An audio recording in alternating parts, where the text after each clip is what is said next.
Лето – пора наведения порядка. Трудовые коллективы и жители города с энтузиазмом берутся за скребки и лопаты и дружно выходят на уборку территорий. Правда, при этом у многих возникает вопрос – мусорили столь же дружно? Проблема утилизации отходов стоит практически повсеместно.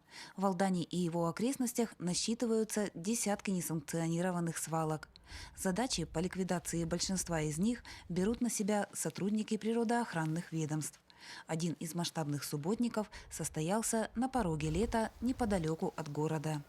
Обувь, одежда, посуда, техника, предметы быта – все что угодно сегодня можно найти на старой дороге, которая стараниями жителей превращена в свалку. В прошлом эта дорога вела в Алдан. Сегодня действующая трасса проходит в паре десятков метров. Чуть поодаль располагается дачный поселок. А в 5 километрах от города покоятся горы отходов жизнедеятельности. На уборку свалки вышли сотрудники Алданского лесничества и филиала «Якутлесресурс». Тут машины на 2, на 3 столько мусора с годами скопили. Это все несанкционированная свалка местных жителей города Алдан, поселка Тамарак. Данный участок находится в защитных лесах. Куда девать хлам и рухлядь? Как показывает жизнь, этим вопросом задаются далеко не все, оставляя отслужившие вещи и пакеты с отходами там, где заблагорассудится. Протяженность несанкционированной свалки оказалась весьма приличной. Грузовому автомобилю, вывозящему мусор, пришлось сделать не один рейс. А процесс уборки сопровождался весьма бурными эмоциями. Что сказать, кто будет бросать, тут будет на букву «П» называться. Вот и все. Весь базар, уроды. Сотрудники лесничества и филиала «Якутлесресурс» напомнили жителям о том, что разлагающиеся отходы наносят невосполнимый урон природным ресурсам. Загрязнение окружающей среды является экологическим бедствием. Кроме того, несанкционированные свалки несут в себе иные потенциальные угрозы. Ну, это и пожары, да, и дикие звери, если, допустим, свежие свалки там не знаю, с мусором, с продуктами, может быть, как-то. Ну, а по большому счету, это просто грязь, наша грязь, которую нужно убирать, которая за собой может ехать и выбросить по пути, допустим, вот с этой же дачи, вот как мы сейчас смотрим. Он на даче убрался, вывалил тут же все в лес. После того, как территория будет приведена в порядок, сотрудники природоохранных ведомств планируют установить на этом месте аншлаг с напоминанием о том, что лес не помойка. При необходимости здесь появится ограждение. Я не знаю, люди, следите за собой. Блин. Это же людской мусор, это никто, кроме людей, не разводит вот это все. Наряду с уборкой мусора в Алдане ведутся мероприятия по озеленению территорий. В этом году многие из них приурочены к празднованию векового юбилея города. Так, на площадке Сывыки, вблизи древа Ааллук-Маас, раскинется березовая аллея. 100 берез к столетию Алдана. Так называлась экологическая акция, прошедшая в рамках Дня защиты окружающей среды. Проведение акции было инициировано администрацией района совместно с природоохранными организациями. Здесь, итак, что же нам требуется? Все очень просто. Нужно получить саженец. К экологической акции присоединились трудовые коллективы и жители города. К слову, высадить предстояло не 100, а 150 деревьев. Саженцам, которые предоставил Якутлесресурс, от 10 до 15 лет. Березка растет быстро, а срок ее жизни не менее века. К тому же белоствольные красавицы неприхотливы, и алданцы уверены, что саженцы примутся хорошо. Мы отработали, выделили участок, выбрали хорошие березки, которые будут, я думаю, что приживутся и будут радовать глаз. Вот. Здесь, в Алданском районе, я думаю, приживаемость будет у них хорошая. В этот день погода не баловала летним теплом, однако такие условия для высадки саженцев явились как раз оптимальными. Лунки были подготовлены заранее. После внесения в почву чернозема деревце следовало зафиксировать и прикопать. А чтобы саженцы принялись, нужно было не жалеть воды. У нас не остался равнодушным к этой акции никто. И все организации, предприятия, учреждения, жители Алданского района звонили, узнавали, как им принять участие в этой акции, когда нужно прийти. Очень много вопросов задавали. С посадкой 1,5 сотен берез алданцы справились быстро. В этом году «Березовая аллея» стала одной из первых масштабных акций по озеленению. Мероприятия в этом направлении продолжаются.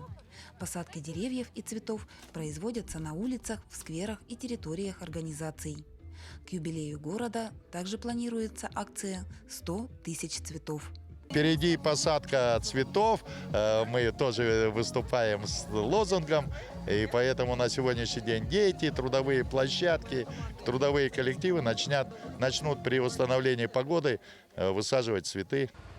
Благоустройство города остается одним из главных направлений, и подготовка к вековому юбилею стала дополнительным мощным стимулом.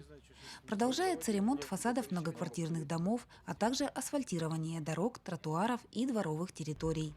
В настоящее время идет капитальная реконструкция дороги одной из центральных улиц города. В настоящий момент у нас два момента. Это идет вскрытие старого полотна и замена. Попадается улица старая, поэтому попадается Лежневка. Скорее всего, это переходы когда-то были или сброс воды было. Еще лиственница, которой я не знаю сколько лет. Поэтому делаем замену сразу скальным грунтом для того, чтобы исключить просадки и провалы. Вековой юбилей города – время оглянуться на десятилетия назад. Многие современники обращаются к истокам, чтобы узнать и вспомнить, как шло становление и развитие Алдана. По сохранению духовного наследия ведется большая работа. В настоящее время специалист Алданского муниципального архива Елена Васина работает по запросу, поступившему от одного из учреждений культуры.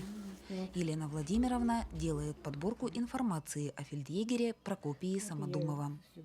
Он погиб в 1930 году при исполнении служебных обязанностей от рук одной из банд, бесчинствовавших в те годы в Алданском районе.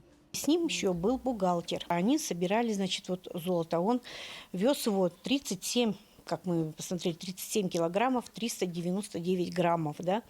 И их вот подкараулили бандиты. Его вот, ну, как бы расстреляли там в упор. Бухгалтер не оказал ему никакой помощи, вот. И человек, вот истекая кровью, все-таки вот он дождался, кто ему помог. В настоящее время идет работа над книгой, посвященной столетию Золотого Алдана. Имеющиеся в архиве справки, отчеты, нормативные акты, фотодокументы и подшивки периодических изданий хранят поистине бесценную информацию как о реалиях минувших десятилетий, так и о людях, стоявших у истоков и внесших вклад в историю. В этом деле собраны данные о подготовке к празднованию десятилетия Алдана. Сегодня мы можем узнать о том, какой была жизнь на прииске в 30-х годах прошлого века. Темпы были очень интенсивные. Как вот мы смотрим, что были и бани, были, значит, клубы, столовые, школы, библиотеки. Тогда даже не библиотеки, как изба-читальня. Проектом по подготовке юбилейного издания руководит главный редактор газеты «Возрождение Алдана» Ольга Жукова. В состав коллегии вошли специалисты архива, сотрудники библиотек, учреждений культуры и журналисты. Работа с большими объемами информации является сложной, однако вместе с тем, признаются члены коллегии, она захватывает и увлекает. Кроме того, погружение в историю становится своеобразным импульсом к дальнейшему движению сегодня.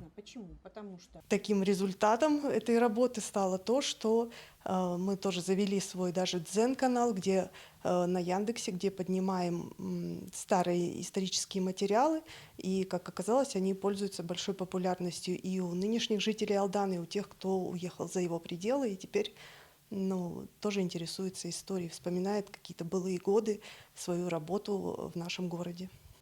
Работа над книгой началась осенью прошлого года.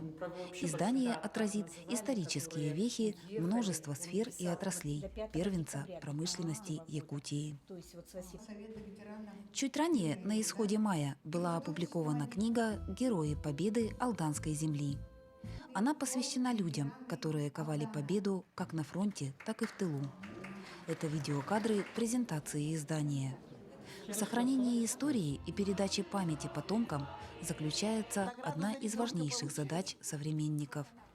Страницы книги рассказывают о людях, отстоявших для потомков мир и покой в кровопролитной схватке с фашизмом. Нашего отца забрали в 1945 году, и я больше его не видела. Было очень нам трудно. Я-то не помню, но мама рассказывала, что ей было очень трудно нас воспитывать. Над книгой «Герои Победы Алданской земли» трудились 7 авторов, которые являются членами литературного объединения «Самородок». Поэты и писатели неоднократно становились лауреатами и победителями российских литературных конкурсов. Сбор информации шел очень долго, потому что с 2019 года я писала статьи о наших ветеранах. То есть это ветераны труда, это вдовы, это ветераны тыла, это участники войны.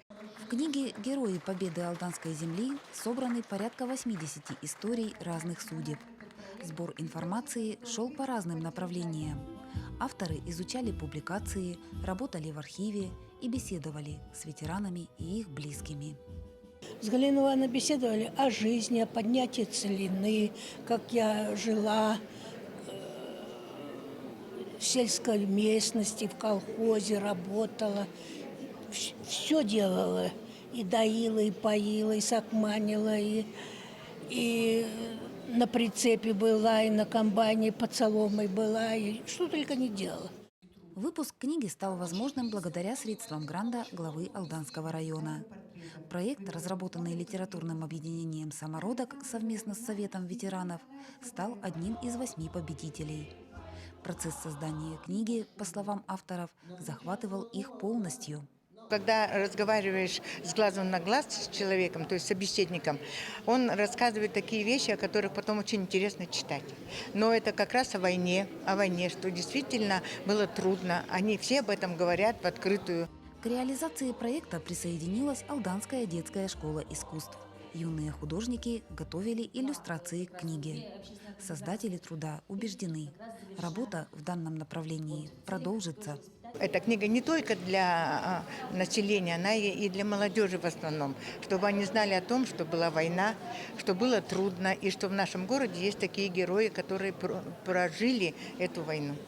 На каждое из поколений возлагается многогранная миссия. Она состоит в сохранении наследия предков и возрождении тех ценностей, кои, вероятно, были забыты. Кроме того, каждый из ныне живущих способен внести собственный вклад в благополучие жизни потомков.